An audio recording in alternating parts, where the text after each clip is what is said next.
Welcome to Ink and Magic, a podcast where we read and discuss the writing craft, world building, and romance of paranormal and fantasy novels.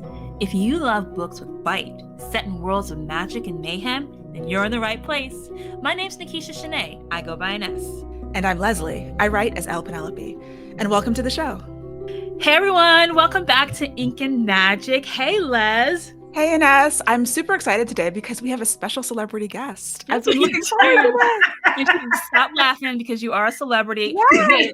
Let me read her bio so that you understand. For any of y'all who don't know, you're about to know. You're about to know because today we have on the amazing Theodora Taylor. So for Theodora, after logging time as a music journalist, a playwright, and a radio writer, she fell in love with penning hot books with heart. Her 50 Loving State series, which features alternative heroes and smart, feisty heroines, has become a one-click stop for thousands and thousands of readers. When not thinking of ways to write and sell even more hot books with heart, she's enjoying spending time with her amazing family, going on date nights with her wonderful husband, and he is wonderful. I have met him. Be jealous. Learning German, watching all the Shonda Rhimes, which is why we connect so hard, and attending parties thrown by others. She also loves hearing from voices that don't originate inside her head, and that's why she's talking to us today. Although we might be living in her head soon. Talk to me. Hi. Hi. So great to see you guys. No. Yeah. And what her official bio does not state is that she is the purveyor of Universal Fantasies, which has changed the life of many an author, hundreds and thousands, I'm sure, who've heard her speak, read the book, taken the course. Universal Fantasies, all of the butter. We'll talk about it. We'll get into it. But see, it's so, and we're totally going to let you talk, but just give us a second because it's so fascinating. What RWA did for us. It provided platforms for us to talk to each other. And correct me if I'm wrong, but one of the things, and we're not going to talk about the implosion of RWA, but one of the things that it did that was so amazing is it started getting us teaching each other. Yes. And I think that this idea of Universal Fantasies was born in an RWA presentation. Sort of. So before the pandemic, I lived in California, and we would do this annual writing retreat, a beach house writing retreat. It was super, super lovely. And the whole point of this, although these are all people I met at RWA, like including the people who ran it. And it was, and the point of it was that we would come together at the end of the year, we all had to teach like an hour on something we had learned that year.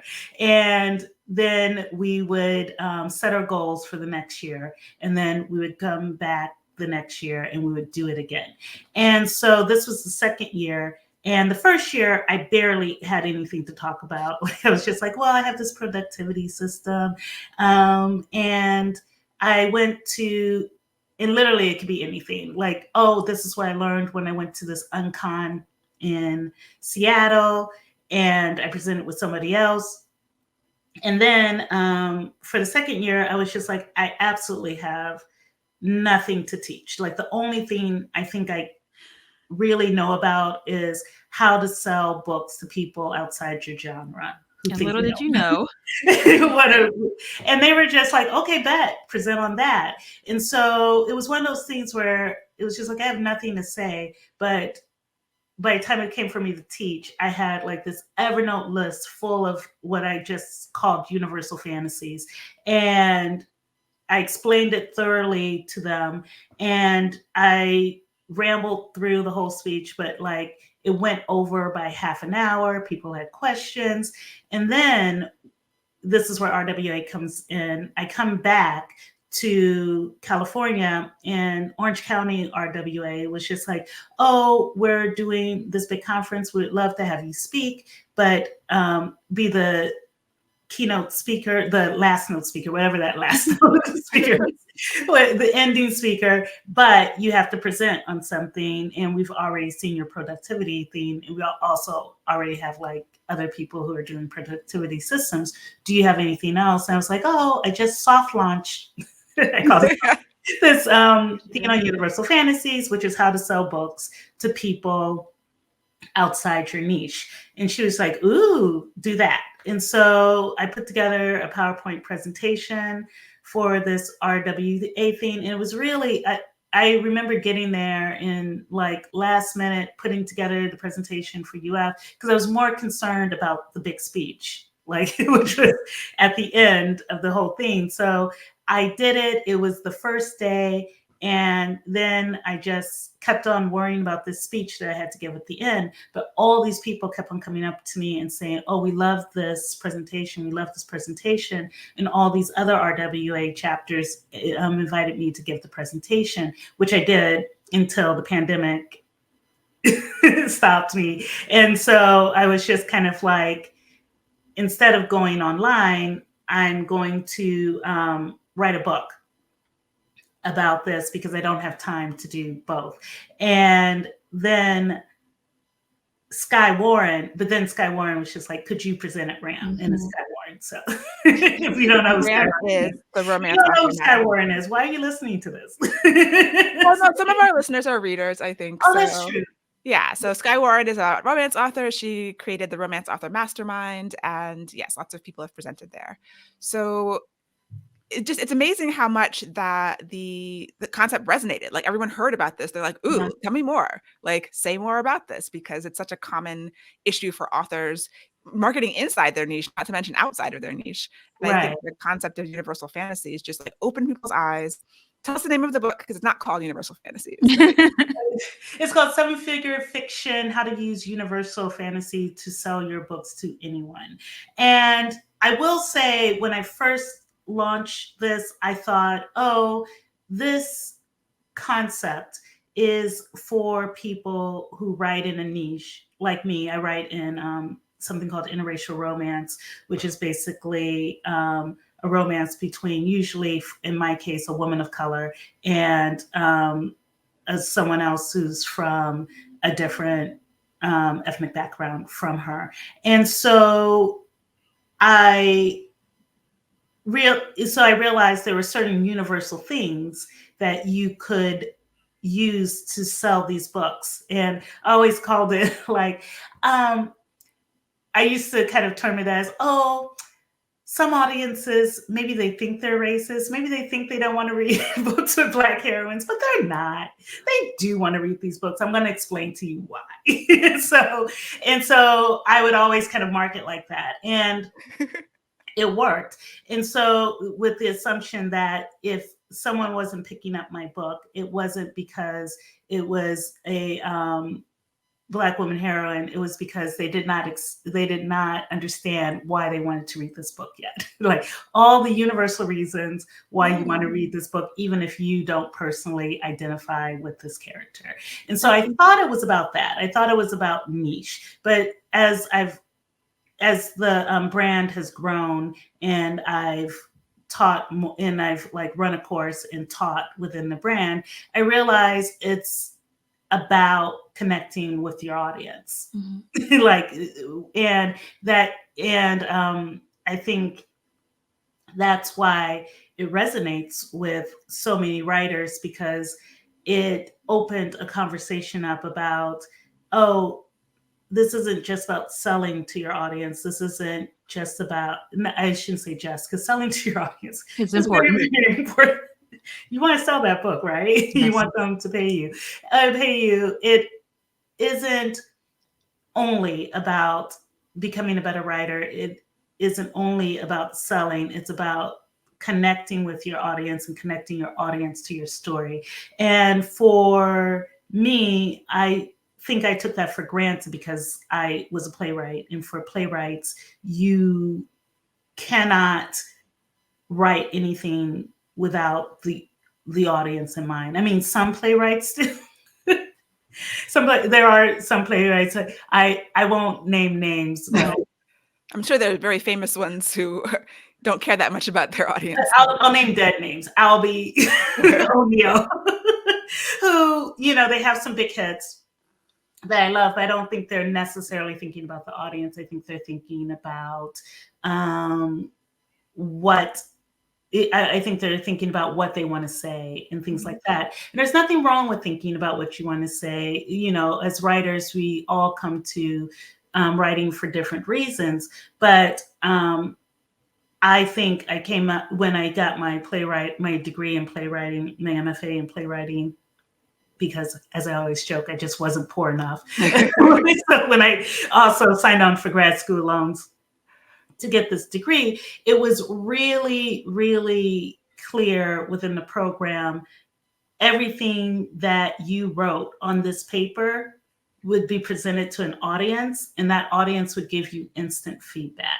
And so you're always, always thinking about the audience. Like, you're not just saying, oh, I think this is funny, so I'll put this in. You're literally thinking, as you listen to the audience, listen to your play, hey, I thought that was funny, but the audience didn't laugh. Either I need to land that joke or I need to take it out. Mm-hmm. So I think this book, these courses kind of provide writers who write books, because that's very lonely compared to playwriting. Right. And that's a different experience, because we don't get that feedback until months or years later and in reviews, which we're scared to look at half the time. Right. And so no one really talks to, in all these kind of craft discussions or craft books, writers aren't really encouraged to do that. There's not, you have beta readers, you have editors and things like that. But on a large scale, having that background in playwriting is actually really amazing to understand that there's a feedback loop that you are working for, and that's how you're going to be successful. Right. And it's so funny you should talk about reviews. So I was also, I had so many jobs before I just did this permanently. So I also was a theater reviewer. And one of the things that my boss, the head of the theater reviews at Pittsburgh City Paper, told me when I signed on was, this is Pittsburgh. That's what he was like. This is Pittsburgh. This isn't New York. This isn't. So when you write a review, you are basically saying to people, you want to go see this play. It is worth your time and your money. So we're not going to write like a highfalutin review about this, like, unless the actors are really terrible, if the experience is terrible, that's why, they're going to get a bad review. But if you go to our town, or what did I see? I think it was like You're a Good Man, Charlie Brown. It was like this community theater troupe, and they were all very enthusiastic, and it was so much fun. And I gave it like a sterling review because everyone had fun. They did what they were supposed to do. Right. They were not getting Tony Awards, but they. Right, exactly. Or were they going to, are they going straight to Broadway with this production? No, but if you are living in Pittsburgh and you want something that will be enjoyable and worth the $6, this is century Pittsburgh,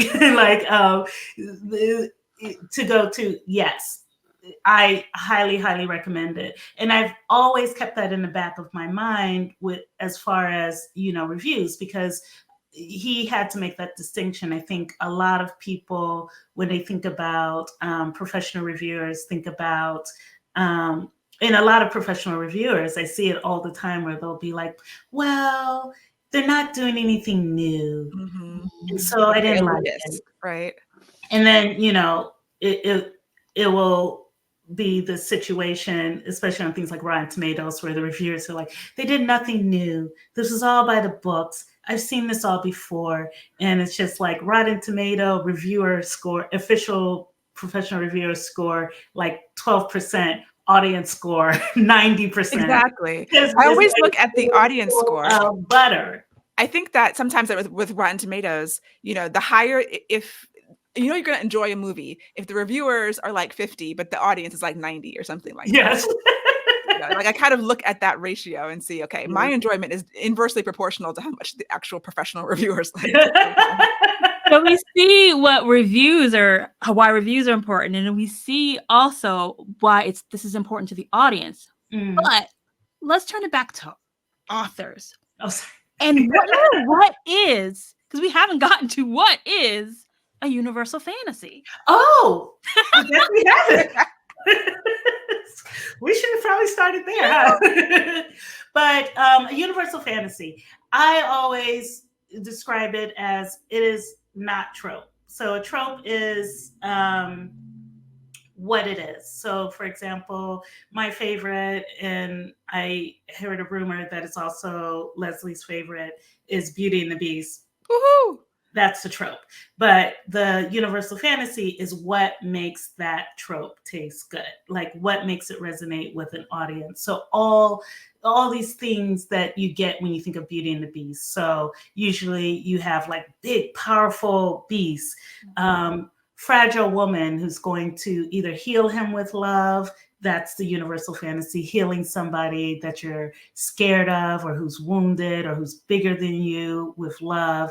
Other universal fantasies in that is being yanked out of your boring world, and somehow, also forced relationships where you're forced into this relationship and you think it's going to be terrible, but it turns out to be great. Yes. And I love that universal fantasy, particularly.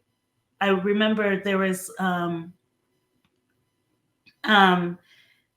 my parents dragged me to go see a poet speak, and I didn't want to go. And her name was Nikki Giovanni. Oh, Nikki is one of my favorite poets ever. Right? I was a kid. Yeah. You didn't know yet. Oh, she's in St. Louis. We got to go. Da-da-da. My mom was really insistent on it. And I remember not wanting to go to this thing. And I go. And it is like one of the most seminal moments of my life. I can still see her at this bookstore. It was standing room only. All these Black people gathered. And like, her. If you've never heard Nikki Giovanni speak, she'll maybe read a poem or two. And then she'll. But it's more like a full-on like comedy hour lecture. Nikki Giovanni she has a Thug Life tattoo. Nikki Giovanni has a Tupac Thug Life tattoo on her arm. She's the GOAT. No questions. Yes. So I go there and I don't want to go there. I am the most reluctant person. I'm like, this is going to be terrible. I will probably fall asleep. And then it's glorious. It's life-changing. And I remember driving home and being like, I'm sorry, I didn't want to go. And my mom saying like this thing that kind of changed my life. Like, oh, sometimes you think something's going to be terrible, but then it turns out to be the best. And and I think we've all had events like that in our lives. So I think that's what makes this a universal fantasy, the idea of a marriage or a relationship that you think is going to go terribly, and then it's the love of your life. And I think that's why audiences love to see it played out again and again and again. And I think that's why it's a universal fantasy. So that's one of the universal fantasies that this trope runs on, that powers this trope. It's back to the audience again. It's like, why do audiences resonate with certain things? Why are certain stories timeless and you can tell them over and over again and people will always gravitate towards that? Yeah. It's another thing that, like if you're in an MFA program, for example, learning to write creative writing or fiction, they're not talking about what the audience wants, really. They're not talking about how to start. Right. That also struck me. My roommate at the time was in, I was doing the playwriting program at Carnegie Mellon, and she was doing the creative writing program at University of Pittsburgh. And I went to one of their readings, and it was kind of interesting because it was just them. So it was just kind of like, and they're friends. Right. And and they would just read what they were working on. Sometimes it was unfinished. Mm-hmm. Sometimes it was unsatisfactory and stuff like that. And afterwards, people would be like, oh, the writing was beautiful. I just love what you did with that turn of phrase. And the whole time I'm like wondering in the back of my mind, you guys are also taking out loans to get this MFA. How are you going to sell this to an audience? Like I never How are you going to make money? I never paid to read any of it. Whereas, you know, with I have this really funny story where I had to do, there's this thing called a one person monologue, a one act monologue. And I had to do this. And that's when I learned I'm really terrible at one act monologues. But the people who were in it, the person who was in it was is now like a famous Broadway actor. So he acts in it and he does the best he can, but it's just terrible. And so the people in the class were like Josh Gad, who plays Olaf now, and, Olaf and Frozen, Megan Hilty, who is well known for her turn as Glinda in Wicked, and all these like famous people, Katie Mixon, who was on American Housewife, and they're all telling me why this play just was nicely, but why it was boring, why it didn't resonate. And it is the most excruciating feeling ever. Like to know that, Leslie Odom from Hamilton, like all these people were in this class. When I tell you, and so, and the memory only becomes more excruciating as they become more famous. First, it was just the people you were in school with, and now it's like, oh, I bombed in front of these people. So it is like so much about audience and less about what other writers think or what your editor thinks and stuff like that. And so, yeah, I think I've lost the train of thought. Okay, no, that's exactly what I wanted, because I've heard people, because when you said it, when the first time that I heard you said it, which was at RAM, I was like, this makes so much sense. And then I saw some other people whisper like, I don't get it. What do you mean you don't get it? It's clear as day. So I just wanted for you to explain it. So because it still just makes sense to me what you just said. I don't feel like I need any further explanation. But well, I feel with the I don't get it crowd, it's interesting because, like, you know, there are so many things I don't get. So I think that's fine. Like if I don't get it, I don't get it. If it doesn't resonate with me, it doesn't resonate with me. So I always, you know, when people sometimes people get really upset about not getting it. And so first of all, I would just say, that's fine. Like there are certain things that don't resonate with me that I just don't get, like, you know, cleaning up regularly. That is not a universal fantasy. That's not having someone clean up for you is the universal. Right? That is the universal fantasy. Talking on the phone to order anything. But it does seem like you have like a gift for this, because I get it. I understand what you're saying. But if you asked me, well, what are the universal fantasies of Beauty and the Beast before I read your book, I'm like, I don't know. People like it. I don't know why they like it. Like, it's hard for me personally to understand why people like it. Like, I can know why I like something, but I also know I'm not my audience all the time. So you're able to break it down and sort of see those things that lots of people resonate with, which is a specific gift that certain people have and certain people don't have, which I think makes it a little bit difficult for those of us who are like, yeah, no, it's great. I want to do that. I don't know how to do that. Well, I think part of it is practicing doing it. So how does one practice doing it? How does one get better at the butter? I bring up season 2 of The Bear, like every other sentence. I don't know if you've watched season 2 of The Bear. I have not watched season 1 of The Bear. Oh. Well, spoiler, they're in season 2, they're collapsing the whole restaurant and they're building it from scratch. And some of the people that work in the restaurant are just people who just happen to start cooking. So they have to learn how to cook formally, right? And then some of the people, one guy is a pastry chef, so he gets sent to study how someone else does pastries in Amsterdam. and it's life-changing, and he gets all sorts of new ideas and stuff like that. And then even this is what I found so interesting, the guy who's just going to manage the staff and host, he goes to another restaurant, and he sees how this really sophisticated, there's a whole term for it. Like it's some kind of internship where you just go and study at another restaurant. And sometimes sometimes it's like, well, I can be as big, the person can be as big as a chef, or the person's going to manage the staff, but he goes to another restaurant and he just interns there. Although again, there's a official term for it, and he studies what they are doing. Writing is very interesting, especially romance writing, because sometimes if you're doing an MFA in playwriting, like the first year, before they even let you, your second year, you do a series of presentations and you present to the public. But the first year, and this is including for the acting school, for our writing school, for the lighting school, for any person in the production program at Carnegie Mellon, they're not letting you near the public your first year. You're just studying what other people do.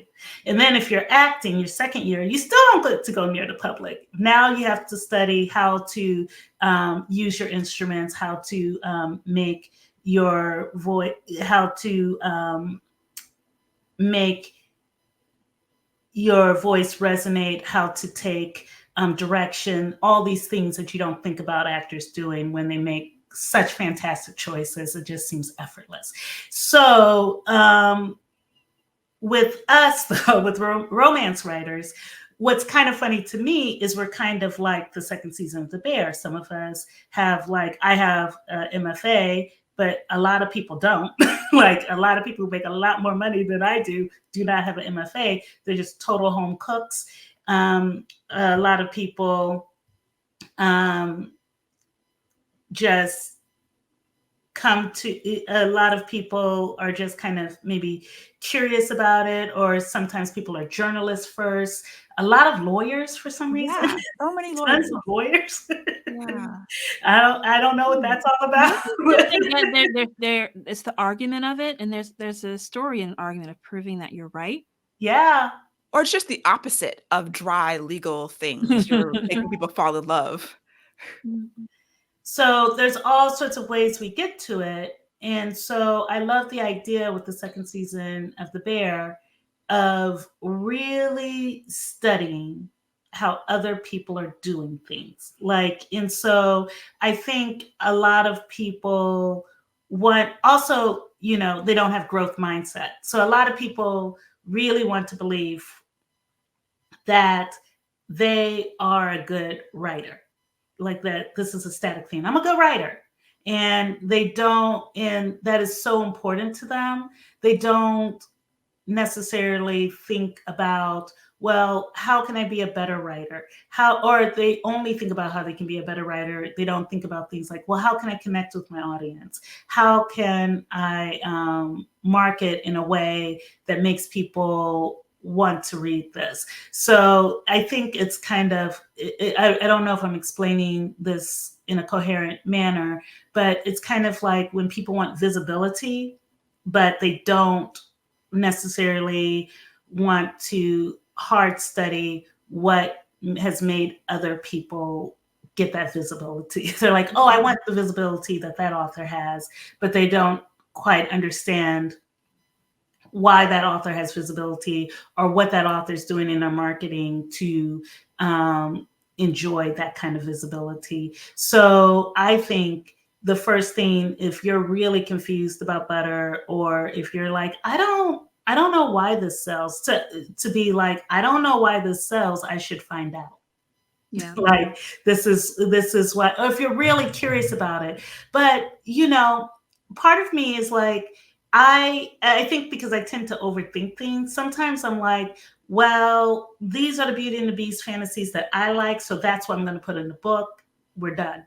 I'm not looking at anybody else's things, but I am identifying what I particularly like about this book, and or this fantasy or this trope, and I am using it in my book. But then sometimes I'm like, well, I am going to try this, and like, I want to look at other, like, for example, one of the things I'm really good at is a faithful dog, what I call a faithful dog romance. And this is usually like book 3, book 4 in a Is this series. like a cinnamon roll romance? No, a faithful dog romance is usually, for me, because I write a lot of mafia romance. So there's usually the main guy has some dude who, as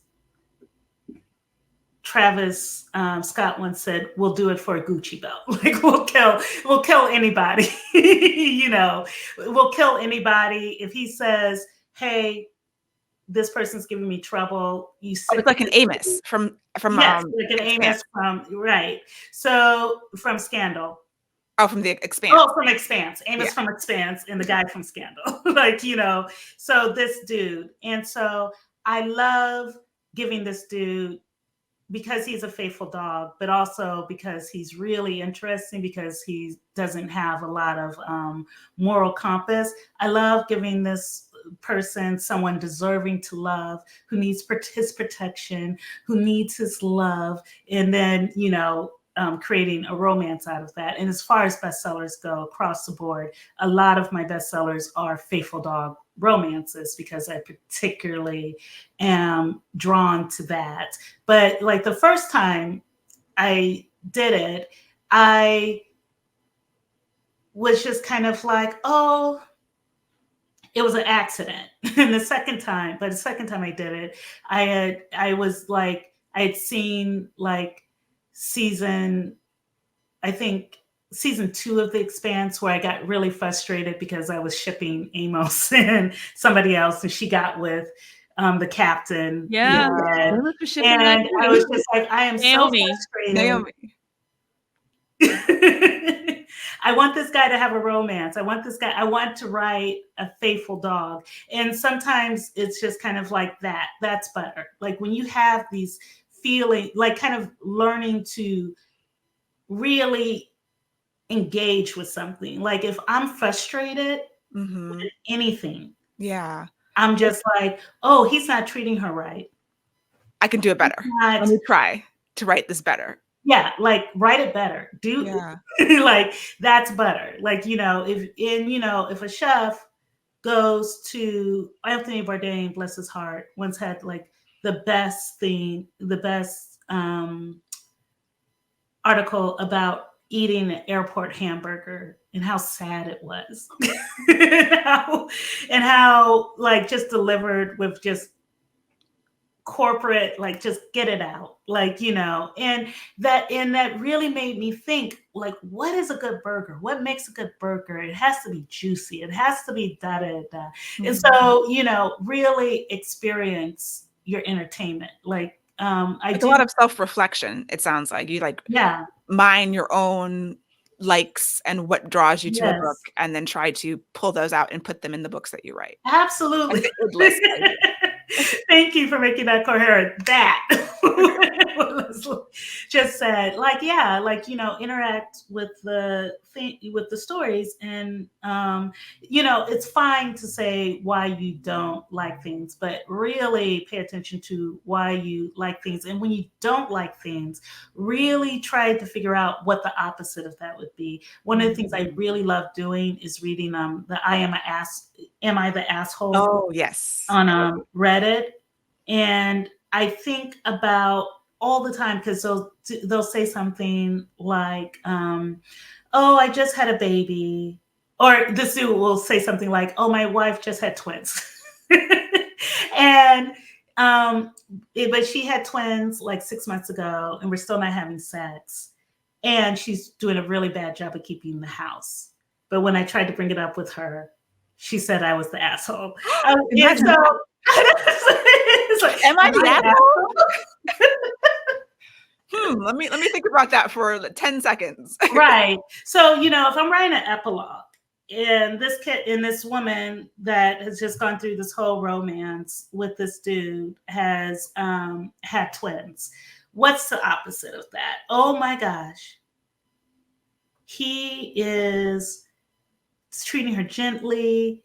They have a full staff to take care of her every need. He's helping her with the baby. He's showing her that he changed a diaper in 2.2 seconds, his fastest time yet. He's really enjoying being a father, really enjoying doing his part of the mental load and the workload.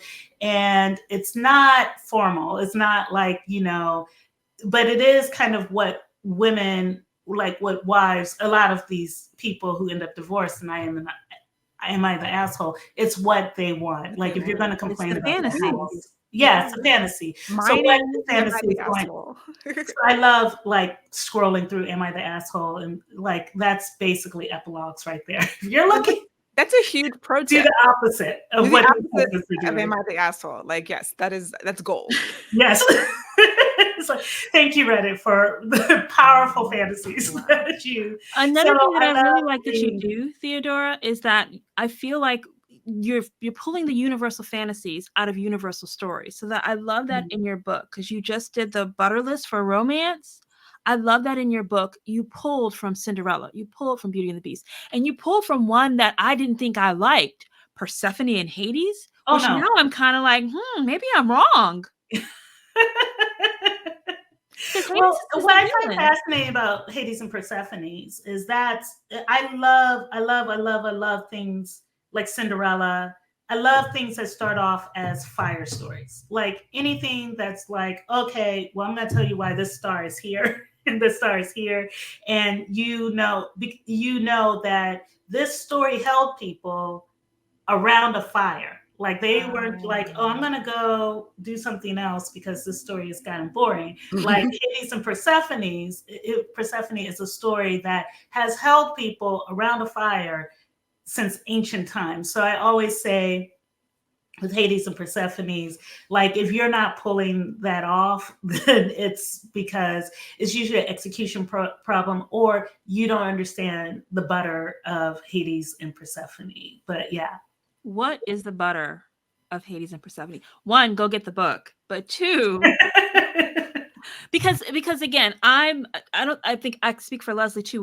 We're not bully romance or dark romance readers. Yeah, and I don't like mean boys. Yeah, and Hades is mean. He freaking kidnaps her. That's why I haven't jumped on the Hades and Persephone train. I've tried a few books, and I don't know if it was an execution thing because it could just be a me thing. It's like too mean. I'm like, I need my cinnamon rolls to balance out the alphas. Yeah, I'm the opposite. So I'm always like very, very curious when I love something like Heartstopper, where it's just like a total cinnamon roll hero. There's no like angst. Well, there's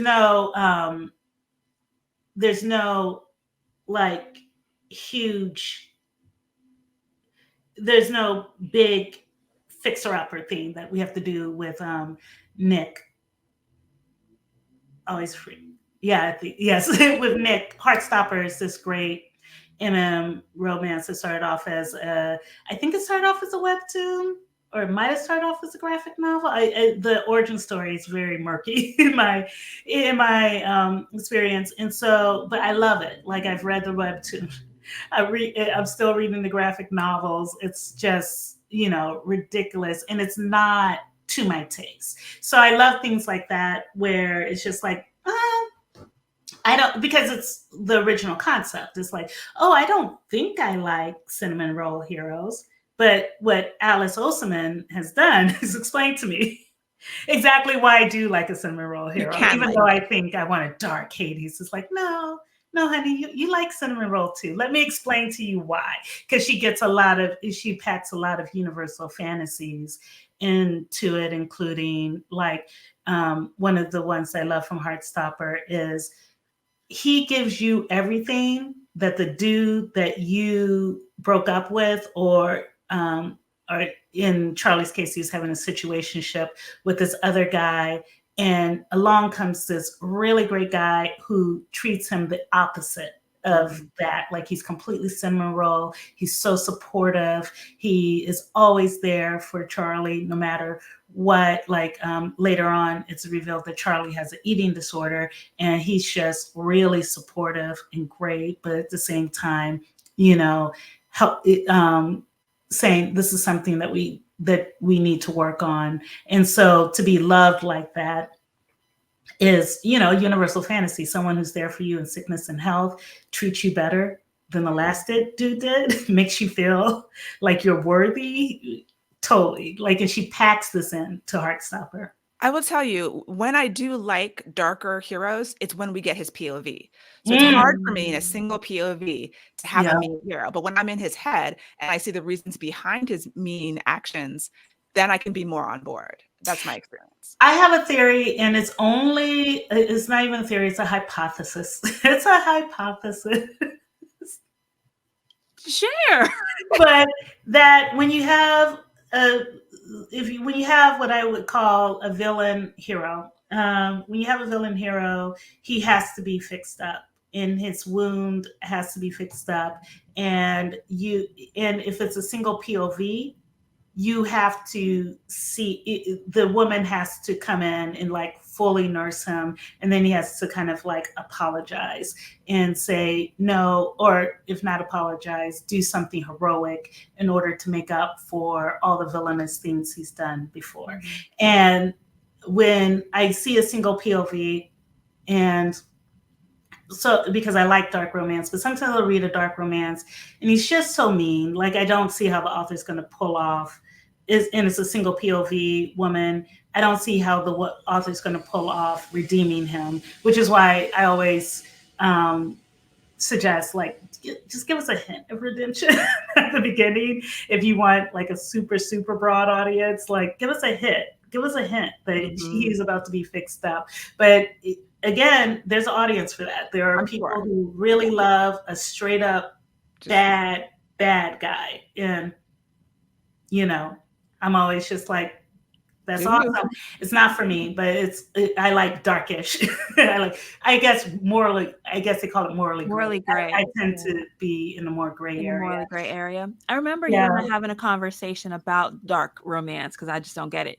And we were having one of the ways that you brought it down to my level is we started to talk about this plot point moment, this beat moment called the pet the dog moment. And the pet the dog, so there's the save the cat moment, which happens at the beginning, where you basically show why we should love this character. Maybe they go up a tree and save the cat moment, right? And then the pet the dog moment happens later in the book, near to the midpoint, closer to entering Act 3, where the hero typically reminds us of why we are rooting or should be rooting for them. And I feel like you can skip over the save the cat moment with a villain, an anti-hero, or a morally gray hero. And if you show us that pet the dog moment, which is like the cat, but it's later, so it's the dog, that can be that moment. If you get there, I mean, someone like me would probably stop reading before I got there. Yeah. So that's for the people who love this genre, who are really on board with a very dark hero, I think. I love what Theodora said about, like, at the beginning, even if it's single POV, if you can, you know, single POV does a good job of showing the changes in the expression, and the reader understands something is happening in this person, even though you're not in their head. Doing that enough to show the softness or the care, whatever it is that you need to get over the hump when you're not in his head.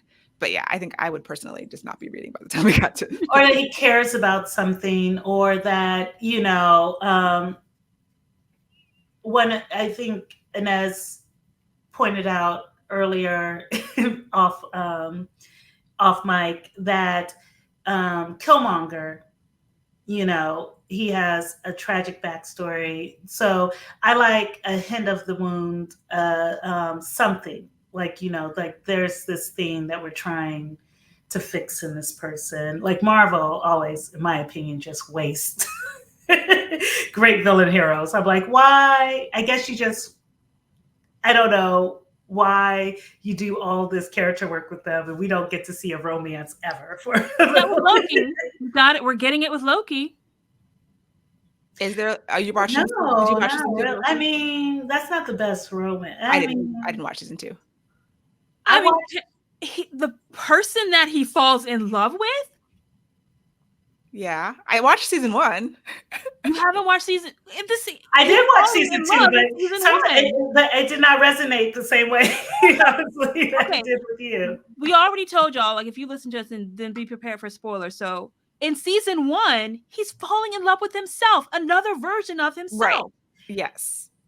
How perfect is that for a narcissist? I guess so. Yeah, but that's not a love story I resonate with. Exactly. It's kind of like, all right. It just makes me feel he's a narcissist. And so the fact that, like, I like season 2 better because he doesn't end up with himself. Like, he kind of becomes what he needs to become to serve the universe, as opposed to I saw serving that differently. himself. I feel like, yeah, but he's also doing it for her.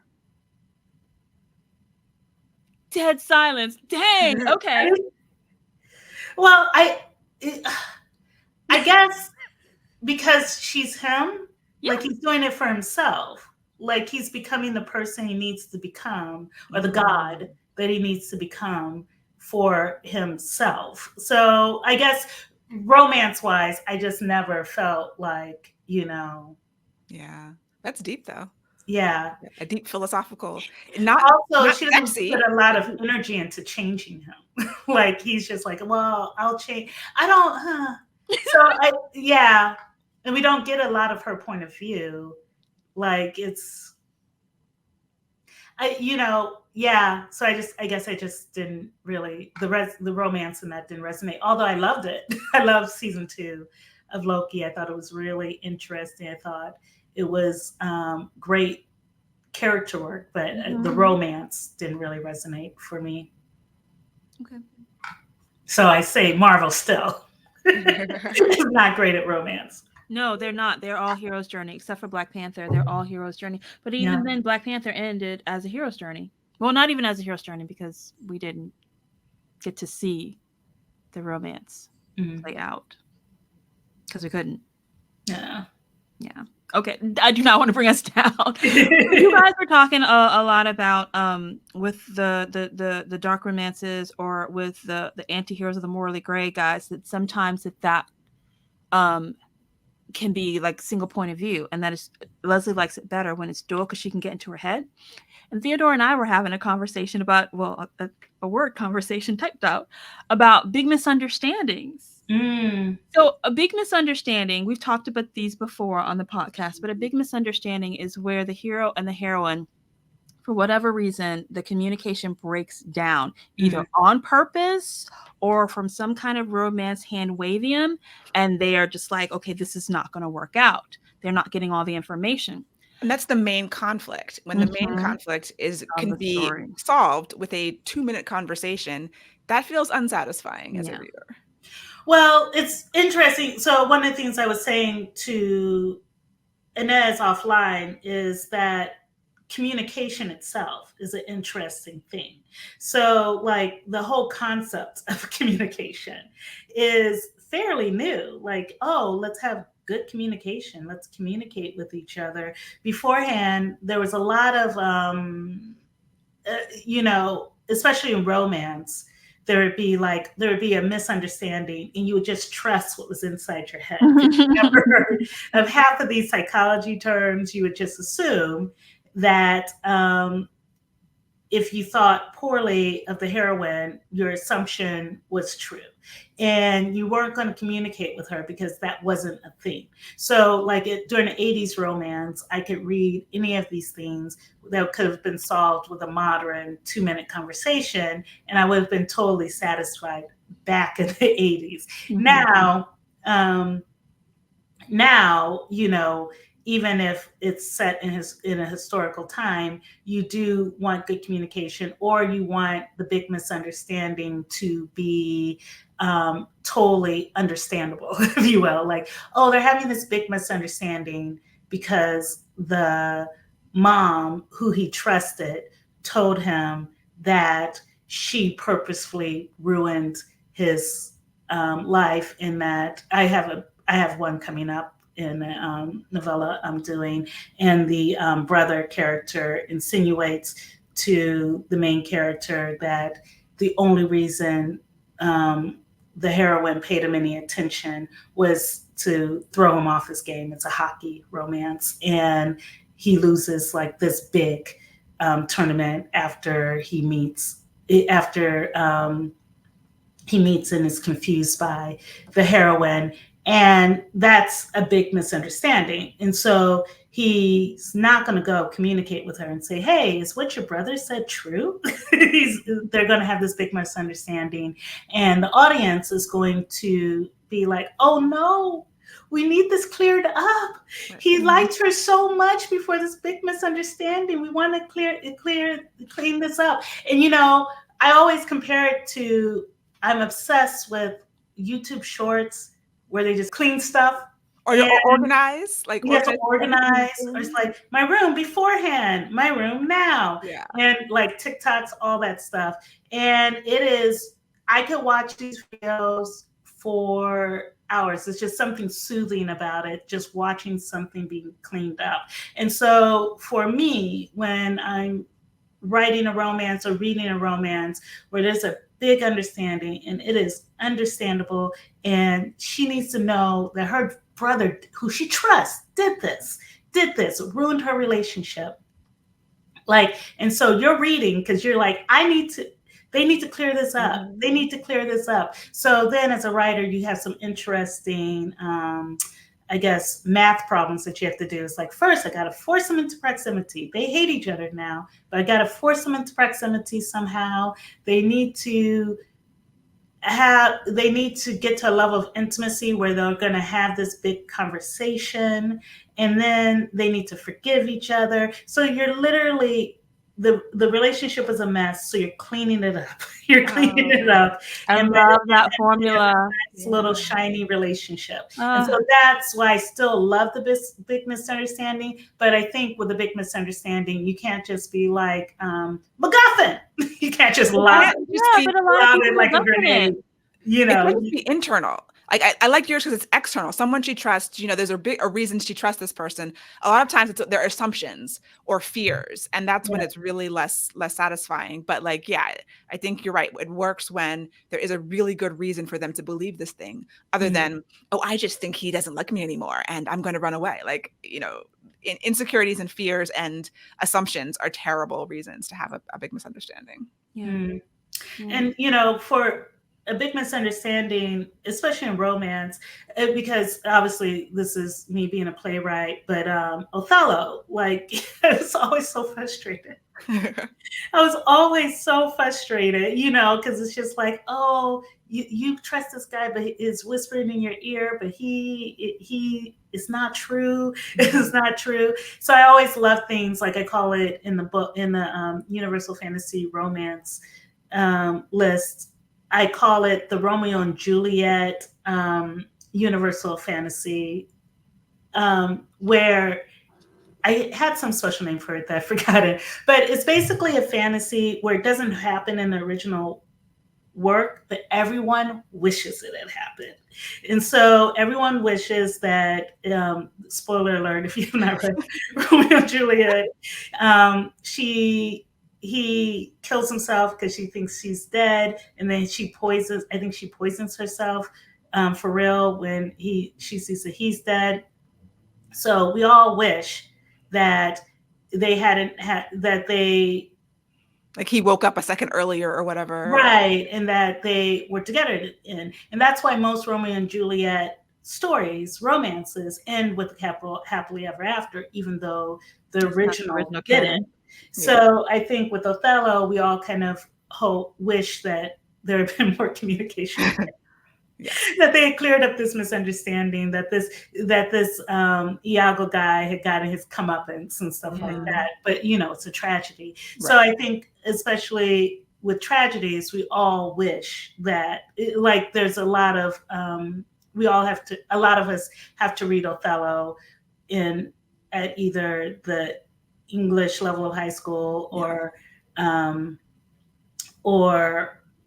grad school. And so it's just universal fantasy of like, oh, I wish it hadn't ended that way. I wish this tragedy would have gone differently. And that's like your am I the asshole thing. Like take that, but make it better. Yes. And make it something that you actually want to have happen. What's the opposite of that? Yeah, what's the opposite of that? The opposite of hello. They communicate and Iago gets what's coming to him. Punished terribly for being horrible. So speaking of endings, we are coming up to time. But before we let you go, one of the things Leslie and I do, we either talk about everyday magic or we talk about what we are reading or watching. And because you watch so much stuff, I want to know what you're watching that you're loving. I feel like I don't watch ever that much, but then when I'm talking, I'm like, like 50 different film and TV references. An encyclopedia of film and TV references, basically. Yes. So there's two things that I really, really loved and that I want to, eventually write about. But Blue Eye Samurai, oh my gosh, it was just full of butter. It was a really interesting, the romance is it's slow burn, but it is like, I'm on the edge of my seat to see how it turns out. It's really, really well done. And it has a lot of location butter because one of the ways it opens up is that it says, listen, Japan closed its borders for 200 years, which is interesting because it's not something that maybe a lot of people know or think about. And, and they said no foreign influence. So already you have a location where it's just like, this story is set during a time where Japan is hidden. So we're going into a location that has been previously hidden from us historically, story-wise, maybe you never had access to it because you never watched anything Japanese, but now from Japan set during this period, but now you have this anime that has this interesting hidden location. So I love the butter of the location. And then for the other thing that I really loved, Saltburn.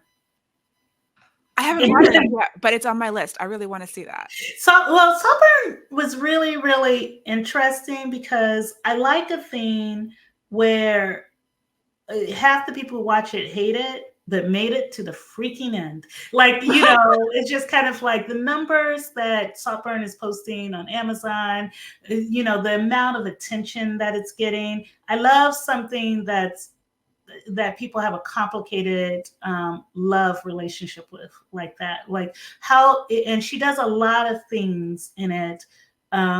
She puts a lot of viral moments, what I would think of as this is going to get people talking. This is the thing that people are going to talk about in the review. And often for writers, I think you can write this is your Beauty and the Beast story.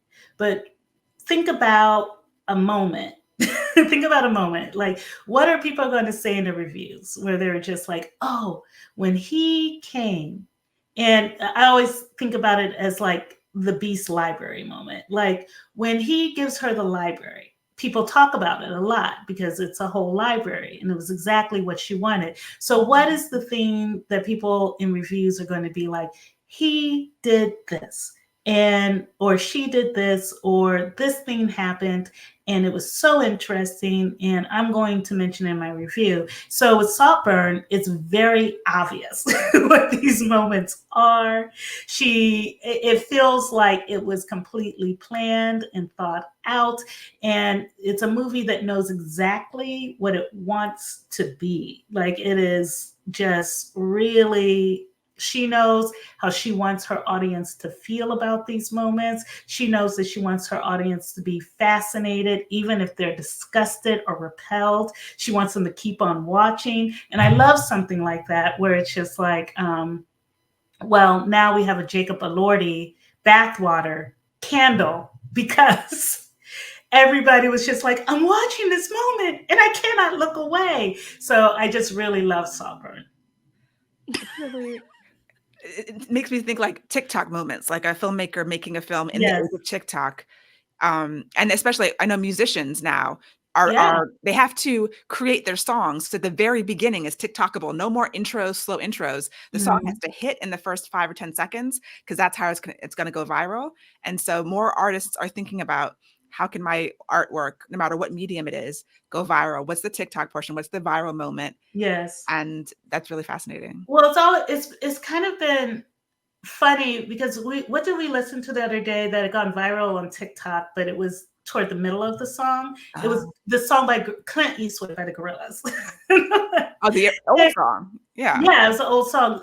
If you have kids right now, it is a really interesting time because they'll come through and they'll be humming something from the 90s, but just the middle. just the hook. You know? And you're like, how did you hear about this song? Like, why are you humming Clint Eastwood by the Gorillaz? And they will have found it on TikTok or whatever. But it will be funny because it's like, oh, for example, there's this Icelandic person named Leve. She is huge. Like, when I tell you she is huge, like her concerts sell out. She's the hugest person you don't know about because she's like huge on TikTok. And so then we were just like, oh, if you like Leve, listen to Bjork. Right. Bjork is one that we know and love. But then, like you said, like the intro it will come. She'll start singing soon. Right. Yeah. All of these things feed each other. Right. And serving your audience. So yeah, the big takeaway for everybody, think about your audience first. Yes. Think about what they like. And yes. retroactively, like, look at things you like and don't like and see why, and then try to figure out how to either do that or do the thing that is better than that. That summation was perfect. Oh my gosh. Next time I'm going to be like, how should I summarize? Leslie's hired to write the marketing for Universal. I know, right? Wait, so Leslie, what are you watching and enjoying? I have been watching Slow Horses. It is a British spy show on Apple TV. My brother was like, you have to watch this. You'll love it. I watched the first episode and I'm like, why did you think I would like this? He's like, no, keep going. It gets better. And so it's one of those things where Gary Oldman is in it, who is a master. Kristen Scott Thomas, who is masterful. I'm in season 2. There are 3 seasons out now. They have shot the 4th one. So don't worry. Like, there's a lot. If you like it, there's a lot here and there's a lot more coming because apparently they shoot the next season before the current season comes out. And yeah, if you like spy shows, it's really good. And if the first episode puts you off, go to the second one because it does get better and hookier.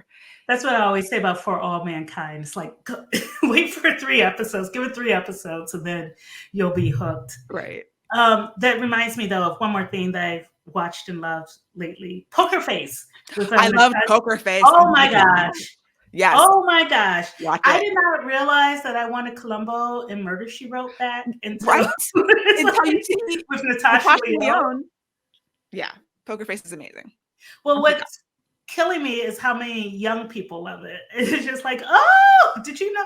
It's like, yes, we did know about Columbo. It got me watching Columbo again. Like, I wasn't a Columbo fan ever, but I'm like, let me go. Yes. When Poker Face was done, I'm like, let me go watch Columbo. Well, one of the things I remember with Columbo, like Johnny Cash was on Columbo. And so they're doing a lot of things that make Columbo popular in the moment where it's just like, oh, wait, is that Nick Nolte?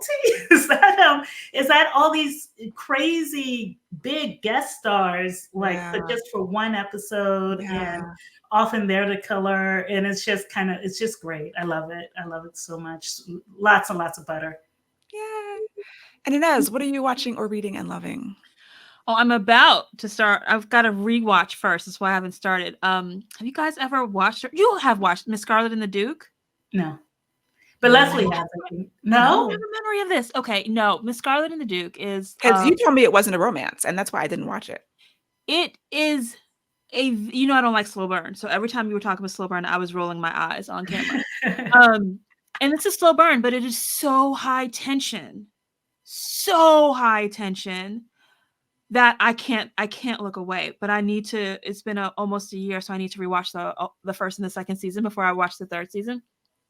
But it is this it's set, I think, in the Victorian age. Leslie knows that I get my ages mixed up, but it's like It's the past. It's It's historical. a past. Enough for now. It's historical. Nice dresses. Right? Nice dresses, and it's not like really big dresses, it's the smaller dresses. So yeah. More tailored. It's probably not Victorian. Anyway, the daughter of the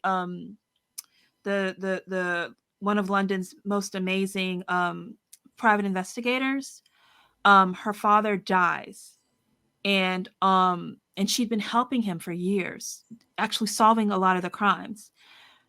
But when he on the day he passes away, no one knows.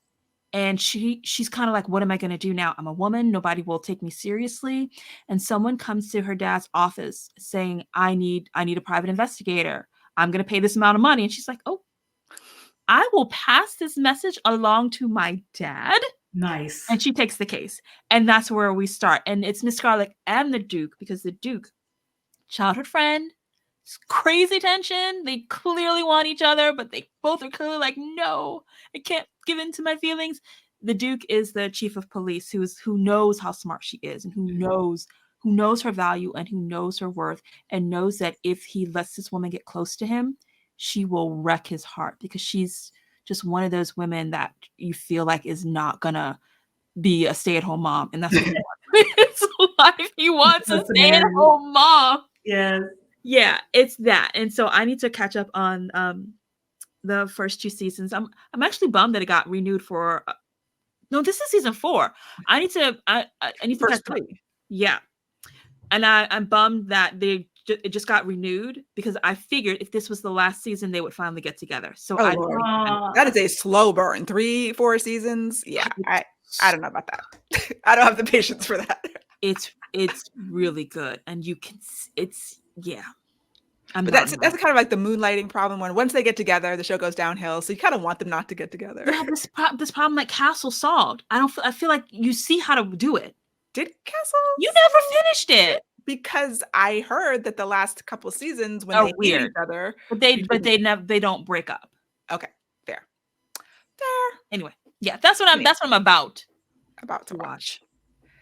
It's been amazing picking the brain of Theodora Taylor, our celebrity guest, who is just a genius with Universal Fantasies. Like, seriously, you have a special talent, a special gift that I bow down to, and I loved hearing it directly from you. So thank you for being here. And she has not only 2 books out now about Universal Fantasies, there's also a course. Woohoo! Want to tell us how people can sign up for that course? Oh, just go to 7figurefiction.com. I think you can also just go 7ff.com if I'm remembering correctly. But try 7figurefiction.com. If not, and everything's there in order to take the course, in order to buy the books.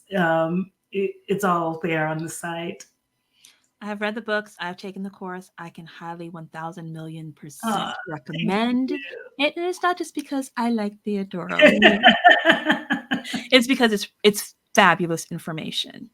But for you guys, Leslie and I want to thank you so much for joining us, and let us know what you think. You can leave a comment on YouTube with your thoughts on the episode.